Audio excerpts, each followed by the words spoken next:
시청자 여러분 안녕하십니까? 홍희정입니다. 안녕하십니까? 김병주입니다. 김정은 위원장이 김여정 제1부부장에게 권한을 일부 나눠줬다는 소식이 전해졌는데요. 네, 댐 폭발을 검토했을 정도로 북한의 홍수 피해도 심각한 것으로 보입니다.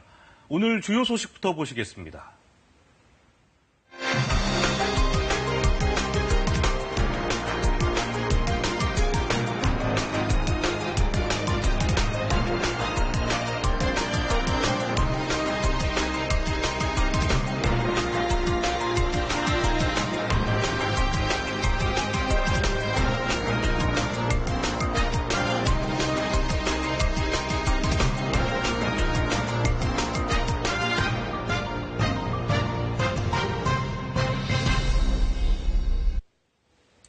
지난 2016년 개최된 제7차 당대회에서 김정은 위원장은 국가 경제 발전 5개년 전략을 발표했습니다.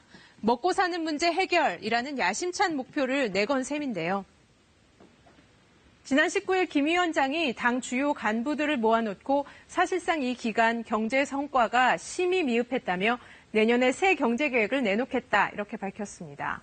새로운 경제 정책을 통해 흐트러진 사회 분위기를 쇄신하겠다는 구상인데 북한의 대외 정책도 올해 미국 대선 결과 등을 반영해 내년 초에 결정될 것으로 보입니다. 이시안 한반도 정은지 리포터입니다. 당의 전투 속 호소 따라 산악같이 떨쳐 일어나 큰물 피해 복구위해서 자랑찬 승전 포성을 올리자. 지난 18일 북한 조선중앙TV에는 새로운 선전구호가 등장했습니다. 오는 10월 10일 당창건 75주년 기념일까지 수해 복구 완료를 중대 목표로 내세운 겁니다. 북한 매체들은 수해 복구 현황을 집중적으로 소개했습니다. 무너진 배수로와 도로를 정비하고 비바람에 넘어진 농작물을 새끼줄로 묶고 각종 전기시설도 복구했습니다.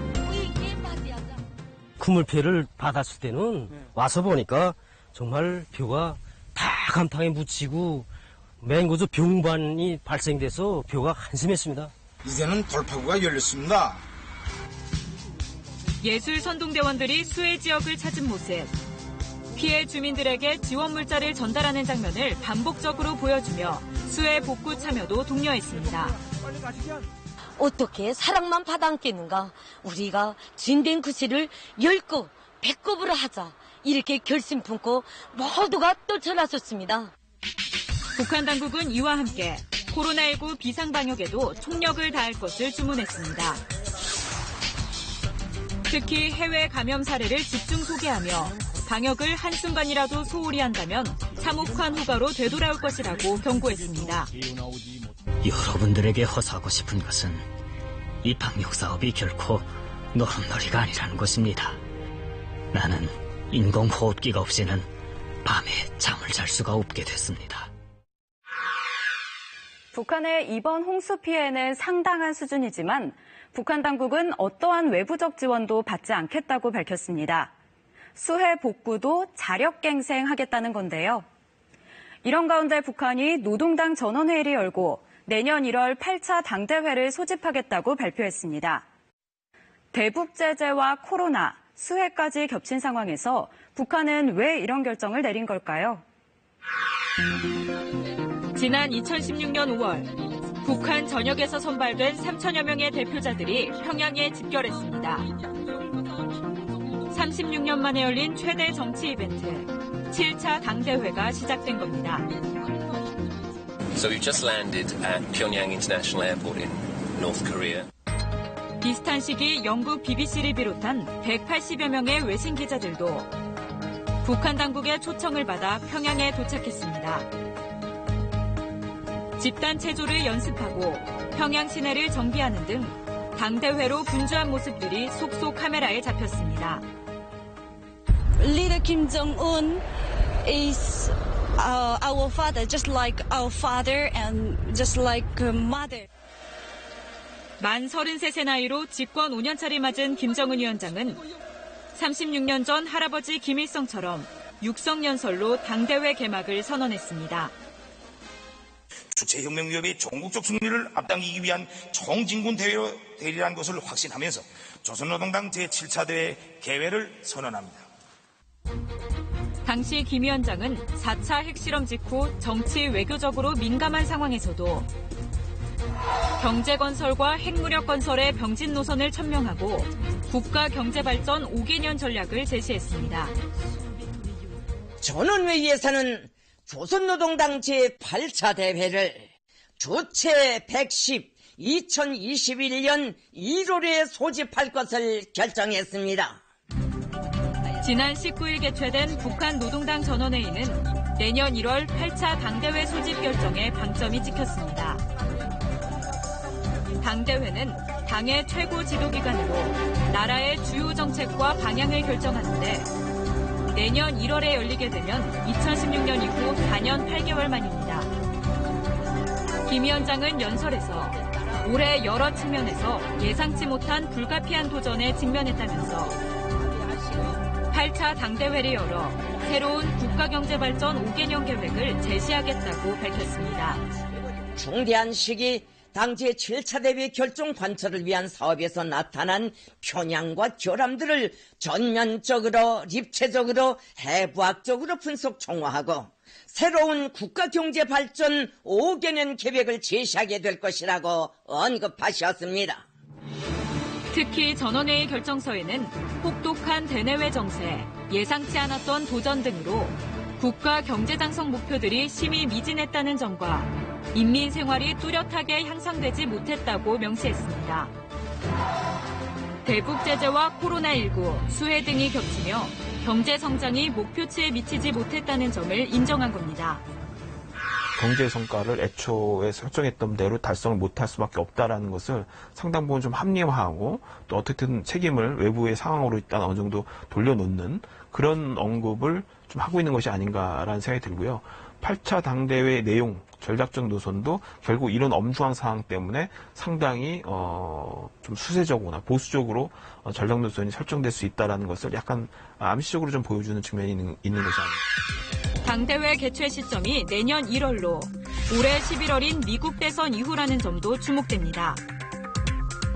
백악관의 새 주인이 누가 될지 일단 지켜보겠다는 속내도 담긴 것으로 보입니다.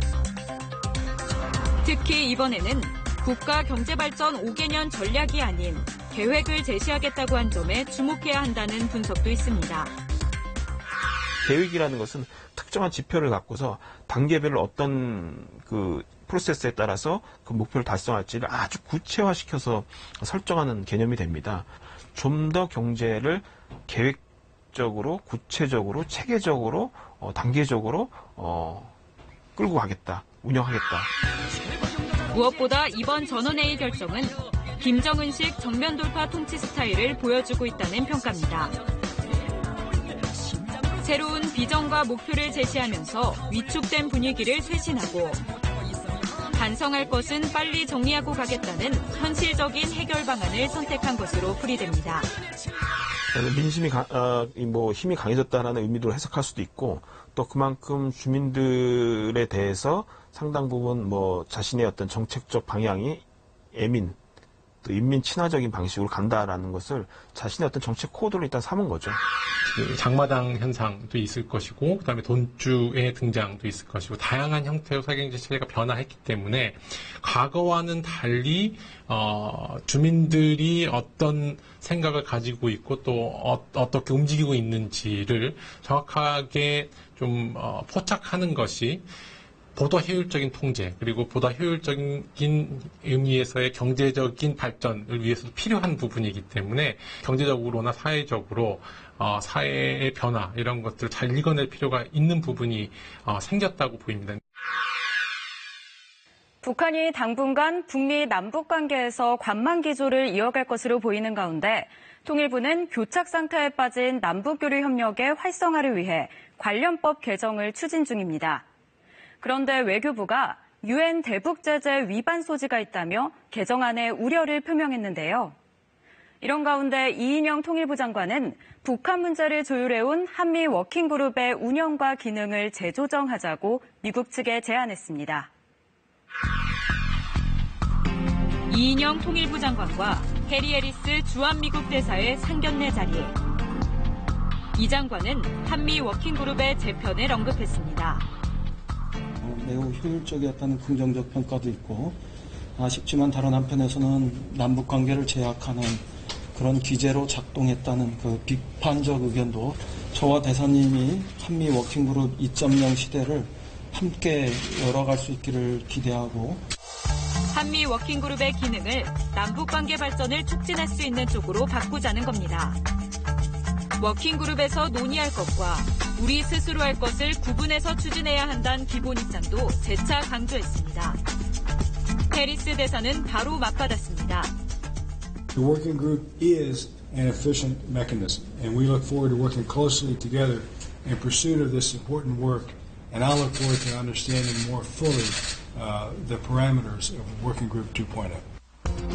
이런 상황에서 워킹그룹의 한국 측 채널인 외교부의 향후 움직임도 주목됩니다. 앞서 통일부는 남북교류 활성화를 법적으로 뒷받침하기 위해 30년 전 만들어진 남북교류협력법 개정에 나섰습니다. 이에 대해 외교부는 경제, 사회, 문화 분야에서 남북협력 사업을 할 수 있게 한 조항이 유엔이 금지한 북한과의 합작으로 간주될 수 있다며 우려를 전달했습니다. 외교안보 정책 전반을 다루는 부서들 사이에서의 조금 일관되고 움직임력 있는 어떤 정책의 패키지를 좀 만들 필요가 있는 것 같고요. 워킹그룹을 부정적으로 생각하면 미국의 압력이 통일부나 아니면 정부 부처에 들어오는 통로라고 이해할 수도 있겠지만 조금은 긍정적으로 생각하면 사안이 있을 때마다 별도로 그 작업을 하는 어떤 그 특별한 기구를 만들기보다는 상시적인 협력 채널이 열려 있기 때문에 조금은 좀 창의적인 해법을 고민을 해보는 것이 지금 국면에서는 좀 필요하지 않을까. 김정은 위원장이 내년 1월 당대회를 통해 새 경제발전 계획을 구심점으로 삼고 인민 생활과 경제 사정을 개선시키겠다는 비전을 제시했습니다. 대북 제재와 코로나19 등 어려운 여건이 계속되는 상황에서 미국 대선 결과가 나오는 올해 말이 북한의 경제 정책과 대외 정책을 결정짓는 변곡점이 될 것으로 보입니다.